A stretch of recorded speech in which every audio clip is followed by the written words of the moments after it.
بسم اللہ الرحمن الرحیم۔ السلام علیکم رحمۃ اللہ وبرکاتہ۔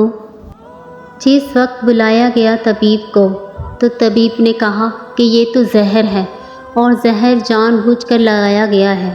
بہرحال امام کو شفا بھی ہوئی اور مدینے آئے، اور اب کی مرتبہ جو تیسری بار زہر دیا گیا وہ ہیرے کو پیس کر امام حسین رضی اللہ تعالیٰ عنہ کے مشکیزہ کے اندر ڈال دیا گیا۔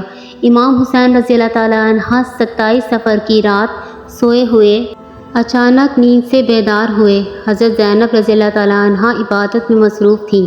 آپ نے نیند سے بیدار ہو کر حضرت زینب رضی اللہ تعالیٰ عنہ کو آواز دی اور حضرت زینب امام کی طرف متوجہ ہوئیں۔ حضرت حسن رضی اللہ تعالیٰ عنہ فرمانے لگے کہ میں نے خواب میں نانا جان اور امی اور ابا جان کو دیکھا ہے، وہ مجھے جنت کی سیر کرواتے ہیں۔ میں نے نانا جان سے عرض کیا کہ آپ میرے حالات سے باخبر ہیں۔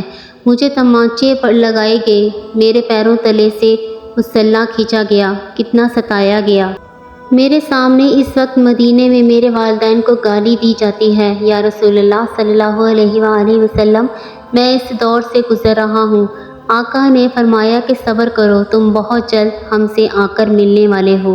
امام حسن رضی اللہ تعالیٰ عنہ نے ایک اور خواب دیکھا کہ آپ کی پیشانی پر قل اللہ احد شریف لکھی ہوئی ہے۔ یہ خواب جب لوگوں نے سنا تو خوش ہو گئے، لیکن آپ کے شاگرد سعید ابن مسیب نے سنا تو آپ نے فرمایا کہ مولا، اگر یہ خواب کی تعبیر پوری ہو گئی تو سمجھ لیجئے آپ بہت جلد دنیا سے جانے والے ہیں، کچھ ہی دن بچے ہیں۔ یہ خواب تو تھا ہی۔ اس خواب نے اور لرزا دیا۔ امام حسن رضی اللہ تعالیٰ عنہ نے کہا، بہن میں نے خواب دیکھا۔ حضرت زینب نے پوچھا، کیا یہ کیسا خواب ہے؟ امام نے مشکیزہ لانے کا کہا اور مشکیزے سے جب پانی پیا تو مشکیزے میں موجود جو ہیرا پیس کر ڈالا گیا تھا وہ آپ کے پیٹ میں چلا گیا۔ روایتوں میں آتا ہے کہ مورخین لکھتے ہیں کہ آپ کے کلیجے کے 72 ٹکڑے ہوئے، بعض نے لکھا 80 ٹکڑے ہوئے، بعض نے لکھا آپ کی آنتوں اور کلیجے کے 100 سے زیادہ ٹکڑے ہوئے۔ جب آپ قے کرتے تھے تو وہ ٹکڑے باہر آ جاتے تھے۔ سوچئے ذرا یہ ہیرا کیا ہوتا ہے، اس کو کانچ پہ چلائیں تو کانچ کٹ جاتا ہے۔ یزید صرف قاتل حسین رضی اللہ تعالیٰ ہی نہیں ہے بلکہ قاتل حسن رضی اللہ تعالیٰ بھی ہے۔ اس پر تو سب اتفاق کرتے ہیں کہ سازش یزید کی تھی، لیکن زہر دیا کس نے، اس پر یہ تاریخ خاموش ہے۔ حضرت مولانا حسن بریلوی رضی اللہ تعالیٰ عنہ نے ایک عورت کا نام لکھا ہے، لیکن مفتی جلال الدین رضی اللہ تعالیٰ عنہ اس پر خاموشی کا حکم دیتے ہیں۔ مورخین اس میں اتنے الجھے ہوئے ہیں کہ کوئی واضح موقف پیش نہیں کیا جاتا، لیکن پڑھے لکھے لوگ ہیں اس کے لیے ایک بات ہے کہ زہر دینے والا کون ہے۔ جس وقت ٹکڑے ہو کر گرنے لگے تو امام نے حضرت حسین رضی اللہ تعالیٰ عنہ کو بلانے کا حکم دیا تاکہ کچھ نصیحت کر دوں۔ حضرت حسین رضی اللہ تعالیٰ عنہ آئے اور حالت دیکھ کر دوستو اگر ویڈیو اچھی لگ رہی ہے تو لائک اور سبسکرائب کر دیں۔ رونے لگے اور کہا کہ بھائی آپ کو کسی پر شک ہے؟ بھائی مجھے اس پر شک ہے، اگر وہی ہے تو اللہ بہترین انتقام لینے والا ہے، اور شک کی بنیاد پر کسی کو قتل نہیں کیا جا سکتا، کیونکہ میں نام لوں گا تو تم قتل کرو گے، اور شک کی بنیاد پر کسی کو قتل نہیں کیا جا سکتا۔ اللہ بہترین انتقام لینے والا ہے۔ جب امام حسن نے امام حسین رضی اللہ تعالیٰ عنہ کو نہیں بتایا کہ قاتل کون ہے تو حتمی طور پر کسی کے بارے میں یہ فیصلہ کر دینا کہ فلاں قاتل ہے، میں سمجھتا ہوں کہ یہ زیادہ مناسب نہیں ہے۔ جب صبح ہوئی اور لوگ جمع ہونے لگے تو اس وقت امام حسن نے کہا کہ حسین میرا چہرہ کیسا نظر آ رہا ہے؟ امام حسین رضی اللہ تعالیٰ عنہ نے روتے ہوئے فرمایا کہ آپ کا چہرہ ہرا ہو گیا ہے۔ حسن مجتبیٰ نے جب سنا کہ میرا چہرہ ہرا ہو گیا ہے تو فرمایا، حسین یاد ہے نانا کی حدیث معراج مکمل ہو گئی ہے؟ لوگوں نے پوچھا کہ حدیث معراج کیا ہے؟ فرمایا کہ جب میرے حضور پاک صلی اللہ علیہ وآلہ وسلم معراج پر گئے تھے اور ہماری پیدائش بھی نہیں ہوئی تھی تو نانا معراج پر جنت کی سیر کر رہے تھے تو جنت میں 2 محل دیکھے، ایک ہرا تھا اور ایک لال تھا۔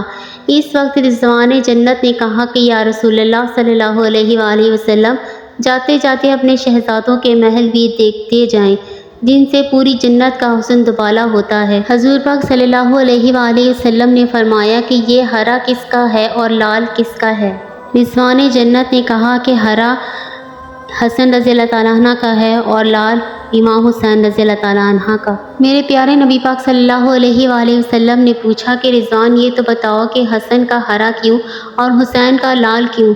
تو رضوان کی گردن جھک گئی اور آنکھوں میں آنسو آ گئے۔ اہل بیت کی محبت میں رضوان جنت بھی روتا ہے، جبکہ جنت میں کوئی رو نہیں سکتا۔ جنت وہ ہے جہاں رویا نہیں جاتا، لیکن یہ شہادت حسنین ہے۔ اسے جب جب بھی یاد کیا جاتا ہے تو رضوان جنت بھی روتا ہوا نظر آتا ہے۔ رضوان کی عرض کرنے کی ہمت نہ ہوئی۔ حضرت جبرائیل علیہ السلام آئے اور عرض کی، یا رسول اللہ صلی اللہ علیہ وآلہ وسلم، میں بتاتا ہوں۔ اللہ کے حکم سے یہ ہرا اس لیے ہے کہ حضرت حسن رضی اللہ تعالیٰ عنہ کو زہر دیا جائے گا اور اس کا چہرہ اور جسم ہرا ہو جائے گا، اور حضرت حسین رضی اللہ تعالیٰ عنہ کو کربلا میں شہید کیا جائے گا، اور شہادت کی وجہ سے خون سے سارا جسم لال ہو جائے گا۔ اس لیے حسن کا ہرا اور حسین کا لال محل ہے۔ Please subscribe my channel. دیکھا حضور پاک صلی اللہ علیہ وآلہ وسلم کی یہ حدیث معراج پوری ہو رہی ہے۔ اس کے بعد حضرت حسن رضی اللہ تعالیٰ عنہ نے لوگوں کو جانے کا حکم دیا اور گھر والوں کو ٹھہرنا کا حکم دیا۔ اس وقت مولا حسن کے 3 یا 4 بیٹے تھے۔ ان بیٹوں میں ایک بڑا بیٹا تھا جس کی عمر صرف 7 سال تھی۔ وہ بڑا خوبصورت تھا اور نام قاسم تھا، اور ماں کا نام فروا تھا۔ فروا قاسم کے سر پر ہاتھ پھیرتی اور اپنے شوہر کی طرف دیکھتی، گویا ان کے سامنے اپنی بیوی گھوم رہی تھی۔ ہائے بیوی، ہائے بے کس، ہائے بے بسی، لیکن زبان سے کچھ نہ کہہ سکتی تھی۔ جب سب لوگ چلے گئے، حتیٰ کہ کوئی نہ بچا، تو حضرت حسن رضی اللہ تعالیٰ عنہ نے اپنے بازو پر بندھے تعویذ کو کھولنے کا حکم فروا کو دیا۔ تعویذ کھولا اور کھول کر حضرت حسن نے کہا کہ میرے بیٹے قاسم کو میرے پاس لاؤ۔ اپنے ہاتھوں سے وہ تعویذ بیٹے کے بازو پر باندھ دیا اور فرمایا کہ بیٹا، ایک وقت آئے گا جب تو شدید مصیبت میں گرفتار ہو جائے گا، اس وقت یہ تعویذ کھول کر دیکھ لینا۔ اس کے بعد حضرت حسین رضی اللہ تعالیٰ عنہ کو بلا کر وصیت کی اور کہا کہ حسین، صبر سے کام لینا، اور میری تمنا ہے کہ جس وقت میرا جنازہ اٹھے تو مجھے نانا کے قدموں میں دفن کر دینا۔ میں نانا کے قدموں میں دفن ہونا چاہتا ہوں۔ امام عالیہ مقام 28 صفر کو ایک روایت کے مطابق، 29 صفر کو اور ایک روایت کے مطابق 5 ربیع الاول کو شہید ہو گئے، اس طرح سے کہ آپ کا پورا جسم ہرا ہو چکا تھا اور اندر کی آنتوں کے ٹکڑے قے کی صورت میں باہر گرے ہوئے تھے۔ حضرت حسن رضی اللہ تعالیٰ عنہ کی شہادت ہوئی تو آپ کی تجہیز و تدفین کے لیے جنازہ اٹھایا گیا، لیکن یہ بھی تاریخ کا بدترین باب ہے کہ جب جنازہ باہر لے کر آئے اور حضور صلی اللہ علیہ وآلہ وسلم کے روضے کے مبارک میں حضرت حسن رضی اللہ تعالیٰ عنہ کو دفن کرنا چاہتے تھے تو بنو امیہ کے وہ غلیظ، جسے دنیا مروان کہتی ہے، بدترین آدمی جس پر میرے آقا صلی اللہ علیہ وآلہ وسلم نے لعنت کی تھی، اس نے کہا کہ میں اس کو دفن نہیں ہونے دوں گا۔ امام حسین رضی اللہ تعالیٰ عنہ نے کہا کہ میرے بھائی کی وصیت ہے، میں دفن کروں گا۔ یہاں تک کہ مورخین نے لکھا کہ اس ظالم نے کمان سے تیر نکالا اور امام حسن رضی اللہ تعالیٰ عنہ کے لاشے پر چلانا شروع کیا۔ ایک بندہ جو شہید ہو چکا ہے۔ لوگ کہتے ہیں کہ مروان کو یزید کو اتنا برا نہ کہو، اس لیے کہ انہوں نے کیا کیا ہے۔ یہ کیا ہے؟ مرے ہوئے انسان کا تو دشمن بھی احترام کرتا ہے۔ مروان کیسا ظالم تھا! نانا کے قدموں میں نواسے کو لے جا رہے ہیں تو تلوار سے جنازہ روک لیا اور جنازے پر تیر چلانا شروع کر دیا۔ بعض روایتیں یہاں تک آتی ہیں کہ جنازہ حسن پر تیر چلائے۔ حضرت زینب رضی اللہ تعالیٰ عنہا نے کہا کہ فاطمہ کے 2 بیٹوں کے جنازے میں نے دیکھے ہیں۔ حسن کو تو دوبارہ کفن ملا، حسین کو تو ایک بار بھی کفن نہ ملا۔ لوگوں نے کہا کہ حسن کو دوبارہ کفن کیسے ملا؟ کہا کہ جب مروان نے حسن کے لاشے پر تیر چلایا تو وہ تیر لگا تو وہ حسن کے کفن سے خون کی پھوار نکل پڑی۔ تو اس وقت لوگوں نے کہا کہ ایک کفن پر اب دوسرا کفن بھی لپیٹ دو تاکہ حسن کو رنگین کفن میں نہ دفنایا جائے، بلکہ ایک کفن اور دے دیا جائے۔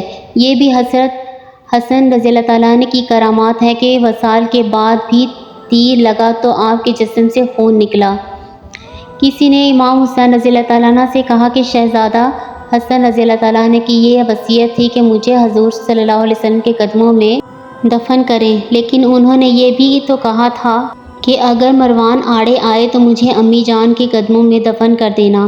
آپ اس پر بھی عمل کر سکتے ہیں۔ پھر امام حسن رضی اللہ تعالیٰ عنہ کو حضرت فاطمہ رضی اللہ تعالیٰ عنہ کے قدموں میں دفن کر دیا گیا۔ اللہ پاک سے دعا ہے کہ اللہ پاک ہمیں اہل بیت کی سچی اور پکی محبت نصیب فرمائے۔ دوستو ویڈیو پسند آئی ہے تو لائک اور سبسکرائب کر دیں پلیز۔